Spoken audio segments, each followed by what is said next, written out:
Hello and welcome to Around Cincy Town.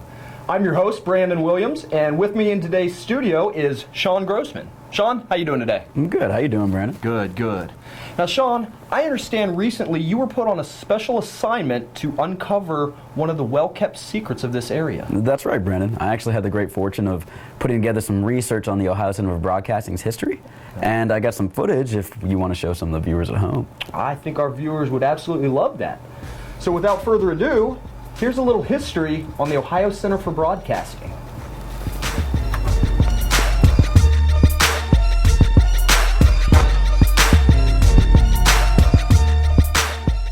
The broadcasting industry is ever expanding and always growing. With projected revenue growth of 7.3% yearly and on the rise, the demand in the industry can only grow also. That's where the Ohio Center for Broadcasting comes into play.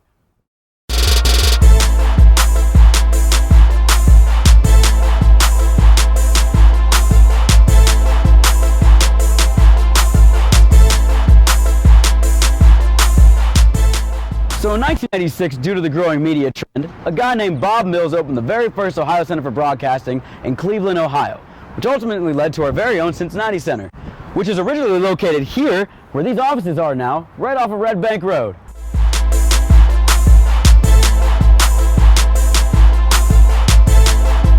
Let's see what the people think about our local media and what they know.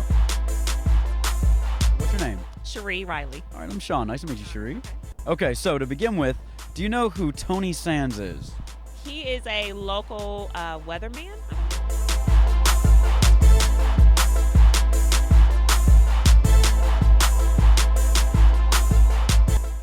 That's exactly right, yeah. He's been here for 40 years and he started in Cincinnati. All right. Okay, now do you know who Gary Burbank is?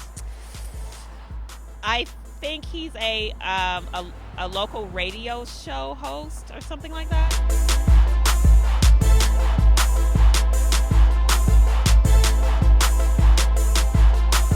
Yeah, that's exactly right. He started in Cincinnati. He's been around for 40 years, and then he went national. Okay, cool. All right, now do you know who Dan Carroll is? Ooh. Oh, Channel 19 news anchor. Yes, that's exactly right. You got all the answers right, for real. You win a spot on our show. It's called Around Cincy Town. Cool. And it's going to be on local access, so yeah, you can totally see that whenever you get the chance. Nice. Okay, All right, well, hi, Cincinnati. you heard it here, guys. This is Sean Grossman on another episode of Around Cincy Town.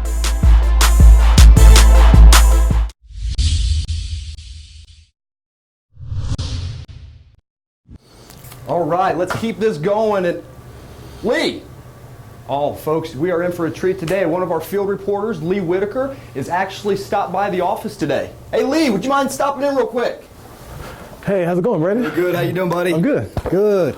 Now, Lee, we're just wrapping up our Around Cincy Town show, but I figured we'd bring you on because I understand that you actually just wrapped up an interview yourself with a pretty interesting person. Oh, I did. The school director of the Cincinnati campus of the Ohio Center for Broadcasting, Mr. Phil Brown. Phil Brown. I know that name. He did the voiceover work, and he's also a local DJ at some of the stations here in town. Yes. I bet that was a lot of fun. Oh, it was.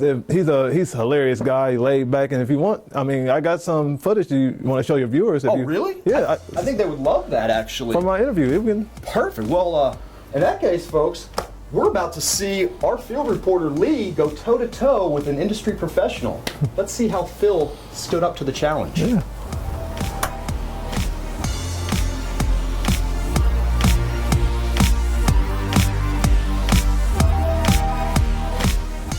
Hi, welcome to Around Cincy Town. I'm Lee Whitaker, and today I will be talking with the school director from the Cincinnati campus of the Ohio Center for Broadcasting, Mr. Phil Brown. Mr. Brown, welcome, and thank you for doing this interview with me today. Thanks for having me today, Lee. Can you tell me a little about OCB and about what your role is here at the school? Sure. OCB actually was started about 30 years ago as a need for the broadcasters in the area, both in radio and television, that we're wondering where are we going to get our next batch of people to be working here. So the school was devised and put together to answer those needs. Since then, we have been here in Cincinnati, like I said, for the last 30 years, having hundreds and hundreds of grads that have gone through the program and become successful. and just a one heck of a program and a great way to get yourself into the industry. Okay. All right. So can you tell me what does this school offer that a traditional 2-year or 4-year college don't offer? That's a great question, Lee. Matter of fact, we're pretty much different completely from a college, whether 2 or 4 year. We are a completely hands-on school. Oh, okay. We have no textbooks at all. The program is short too. It's only 9 months in length. So you can become certified in both television and in radio with hands-on skills and make yourself marketable in both industries by the time you graduate. Okay, now what's the percentage of people that go through, what is the percentage of graduates that come out of your school? Well, with us being accredited, we actually have to have at least 72% of our students that go through the program graduate and be placed into positions. So unlike the 2 or 4 year college, you may go through, say, a 4-year communications degree program. At the end of the 4 years, you get the graduation ceremony, get your diploma, and they'd say, good luck, hope you get a job, where we actually have to help you get that job. Okay, so why is it so important to have hands-on training in the field of broadcasting? Well, I think I myself can learn better hands-on, and maybe you're that way also. Yes. And if somebody would give me a manual and say, here, go home and read this and come back tomorrow, we'll do a test on it, I'm like, there's no way. Me either. Yeah. I can do much better with a hands-on training approach and actually get my hands wet and get into the equipment and see what it's all about. Unlike a classroom learning situation that's completely classroom learning, that's it, and I've never been in a studio, I've never touched a piece of equipment, I don't think a TV or radio station nowadays is going to hire somebody like that. Okay, so tell me, when a student enters OCB, should they focus on a certain field? Like, should they focus on television or radio? Is there a certain field that they should focus on, or should they take it all in? Another great question, Lee. Actually, they should probably focus, maybe if they want to do radio, that's fine. But what I would say, probably the best way, is to look at both industries. Because when it comes time to graduate, you're marketable then in skill sets in both. Okay. And even though your love may be radio, maybe or may not there's an opening in radio at the time, but there's one in TV. Okay. So therefore you could start in television, transition to radio, and also vice versa. We've had a lot of people that have gone through the program and not really started the way they wanted to, but eventually they get to that platform because both of them are kind of interchangeable. A lot of the skill sets you learn here, both on to air and behind the scenes, are applicable to both industries. Oh, okay, I got you. All right, I would like to thank you for talking with me today. Thanks for having us. Thank you. And I'm Lee Whitaker from around Cincy Town, and this was Mr. Phil Brown from the Ohio Center of Broadcasting, the Cincinnati campus.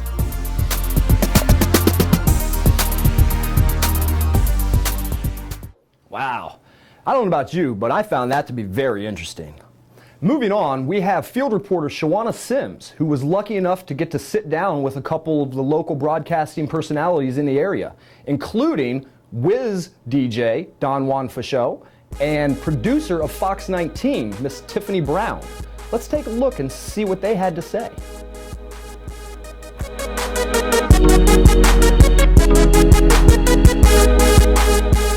Mr. Don Juan Fachot. Hey, how you doing? All right. Good. First of all, I want to thank you so much for coming. I see we in your old stomping grounds here, the Fachot studio. So how did you get started in the media and broadcasting industry? How I got started, let's see here.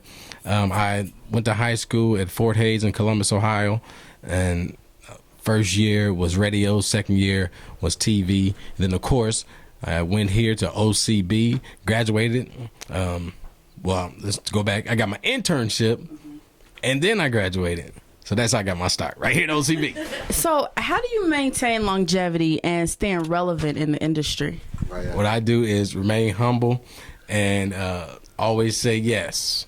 Never say no. All you got to do is say yes. Nah, you just say yes all the time, man. You know, they ask you to do something, you know, say yes. And that's how you remain in this game for a while. And be persistent. All right. So there are a lot of students out there who are interested in this industry. What would you tell that young man or that young woman that, they want to get started, but they don't necessarily know how to contact the right resources, or maybe they just need that little piece of advice to give them that push? What I say is that works for me is Stay persistent. If this is something you're passionate about, whatever that you're passionate about, you're going to do whatever you got to do in order to get to where you got to go. So just stay passionate and make that thing happen. So out of everything you learned, when you attended the Ohio Center for Broadcasting, what was the most important thing that you learned and applied to your career to make it what it is today? What I applied was take everything that your instructors are telling you, and they're not going to tell you nothing wrong because they've been there. And I put that into everything that I do at the Wiz Today, whether it's show prep, just getting prepared for your show, what show prep is, just applying that to, your everyday life and on the air as well. And, when you say that, that reminds me of, seeing that for Show Studio. It was that like your determination, or you say, you know what, this gonna be my studio. I know that this is what I'm supposed to do. This is it for me. Exactly. I knew back in the day, it was 2001, that you know what, I'm gonna come back here and y'all gonna give me my own studio. I thank you for that, because it's really nice to see young men out here that's sticking to their dream and doing what they need to do. So I really commend you on not only sticking to your dream, but inspiring others out there that want to do that, and to see somebody like you, it's a great thing, and it gives a lot of inspiration. It's like, what, I can do that too. So I want to thank you for that. Thank you. And, that's why I do it. I do it for the people, man. If I couldn't be a blessing to somebody else, then what am I doing it for? So as long as I'm blessing somebody else and helping them out, hey, my reward is greater in the end. Thank you. And we got Mr. Don Juan for show, one of Cincinnati's most well-known, talented, energetic DJs on the Wiz. Give us one of your little lines that you do. Get a girl, get a girl, get a girl, get a girl, get a girl, let go. Thank you.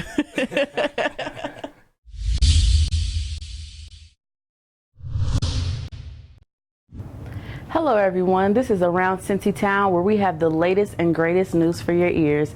Today we have a very special guest with us, Mrs. Tiffany Brown. Hello Tiffany, how are you? I just want to thank you first of all for taking the opportunity to talk with me. I'm very honored, to be talking with you today. Thank you for having me. Not a problem. So we'll just jump right in. Okay. How or what influenced you to get into the media and broadcasting industry? I'd have to say my dad is probably the biggest influence I've had as far as especially getting started. Watching him when I was younger, he was a cameraman and a writer and a stunt, everything. My dad has done pretty much everything in this industry. So seeing that and seeing how cool it could be probably really what got me started. I mean, he'll tell you all the time, it's an ego-driven industry. Everybody thinks they can tell their story better, and I always thought I could tell it better. Wow, so that's like cream of the crop. So you were like at an advantage to have your own dad like right there in the house with you. Yeah, he definitely was a motivator, and he was the one, he never pushed, but he was definitely like, let me show you this world. Yeah, and I enjoyed that. That's great. That is awesome. So how long have you been at Fox 19? At Fox 19, I've been here 7 years. My first year, I started out as a production assistant. While I was actually attending OCB, I got hired while I was a student.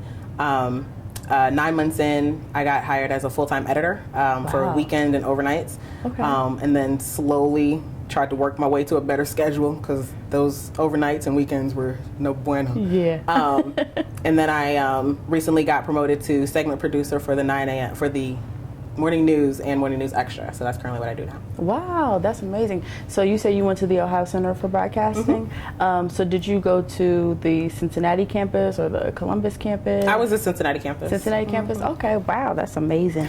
So being at Fox 19, have you ever thought about tapping into other areas of TV production?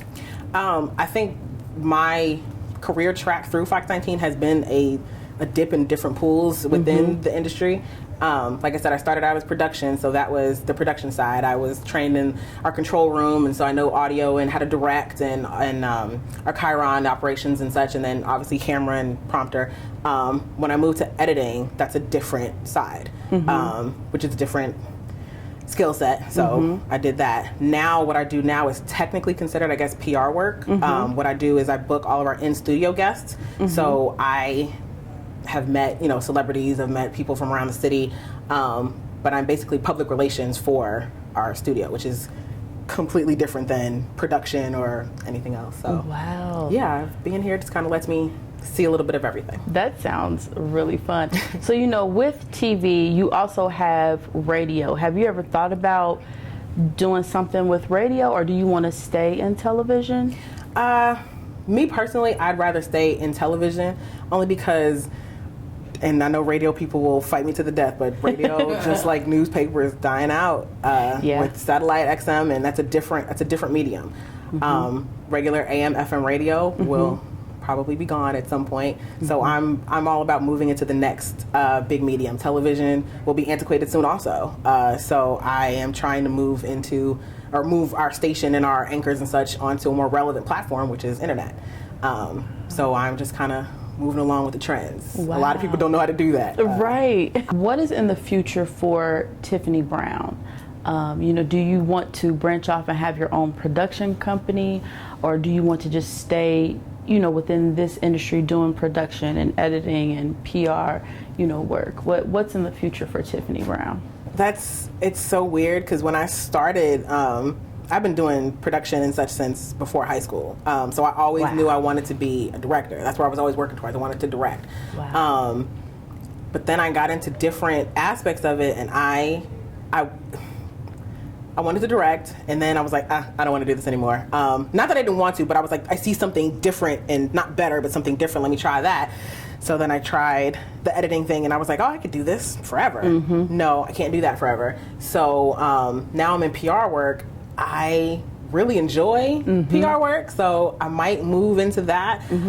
But I sit in a lot of meetings with our higher ups, like our news directors and our GMs, and I'm in a couple committees and such that are made to kind of help shift us in the right direction. And I really want to be in charge of it all. Like I think I can. Everybody, like you said, is ego driven. Everybody thinks they can tell their story better, and I think I could shape this better. Television, it's a great time to be in television because of the new mediums and social media and how the market is changing, and I want to be a part of what shapes that. So I think I'm going to go ahead and try to gun for a news director and own my own station, and try to see how try to move the industry into that trend. It's a new trend, so internet, here we come. That is amazing. That is awesome. And it's nice to hear you talk about all of those good things that you're doing, because there are people out there, especially young women, because this is a predominantly male industry, so what would you say to that young woman that wants to shoot high, because when you're in a predominantly male industry, you feel like maybe there are only certain jobs that you should take or do.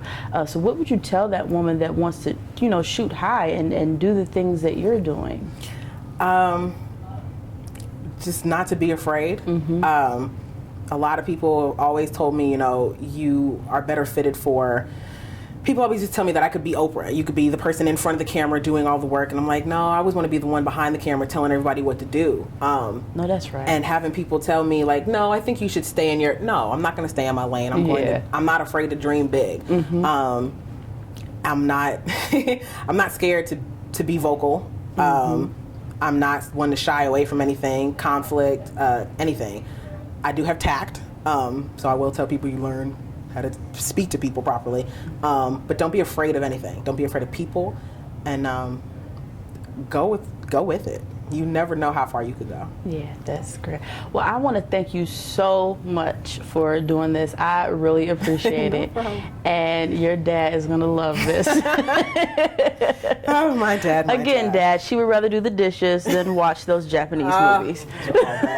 All bad. Well, thank you so much. And there you have it, Miss Tiffany Brown, Fox 19. And this is Around Cincy Town.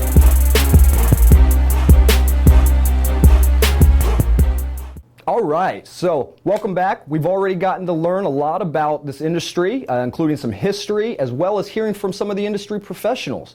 Now what I'd like to do is tell you a little bit about the demand of this industry, and with that I have Dalton that has put together some statistics and interesting facts for anyone interested in getting into this.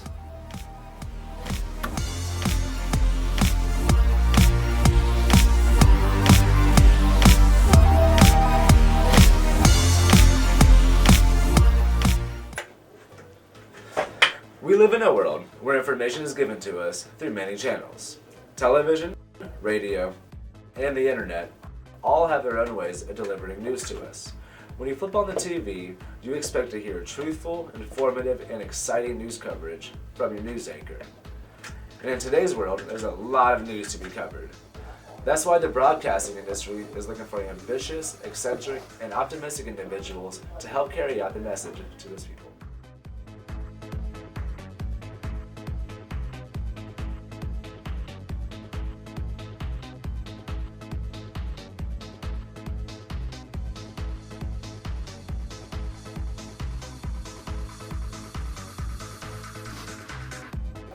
So how do you go about finding a job in the industry? Well, first you need the proper training. And there are plenty of schools and institutions out there that are eager and ready to help you do just that.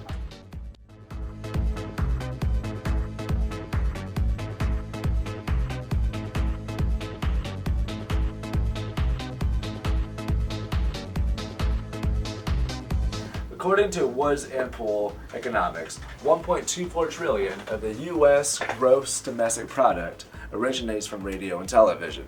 That's right, so up to 7% of the U.S. GDP comes from radio and TV. So what does that mean for you? Jobs are available.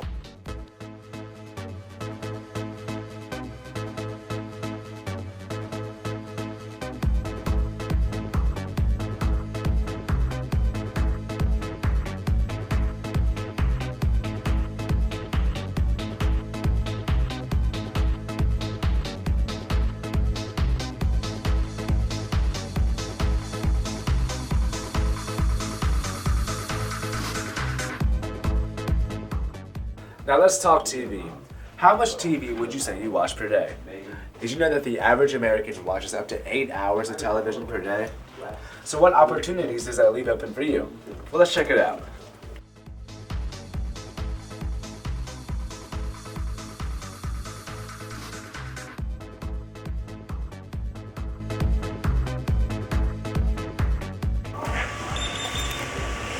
So if you're looking for a career that will challenge you, put your creative mind to work and try out broadcasting. There is no limit to what you can accomplish in this industry. You can go from getting coffee for the network anchor to becoming the network anchor. Or from the guy who's listening to the radio to the guy who is delivering news on the radio. The opportunities are endless. Thanks for tuning in, and I'll see you next time. And that does it for this episode of Around Cincytown. We hope you had as much fun watching as we did putting it together, and we hope you tune in next time on Around Cincytown.